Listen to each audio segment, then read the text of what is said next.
Firstly, if your car is a Volkswagen Sector, Jeep, iX35, etc., ordinary LED headlights will not work. You must install special LED headlights with special decoding function. Therefore, you must install LEDs carefully.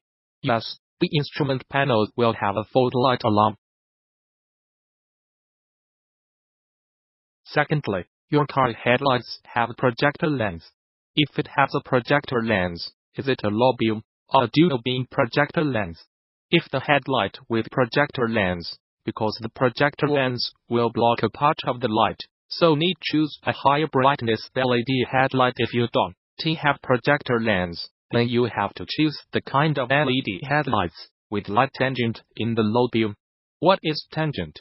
The so-called tangent means that the light shape of the low beam is low on the left and high on the right. When meeting a car, it will not affect the side of the driver on the opposite side.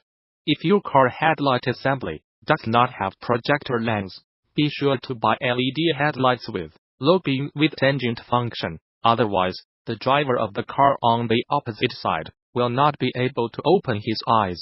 At last, not all cars are suitable for installing LED headlights, such as BYD Z5's low beam. The installation space is very small. It is impossible to install LED headlights, and the dust cover is connected to the circuit, which is not suitable at all. Install LED headlights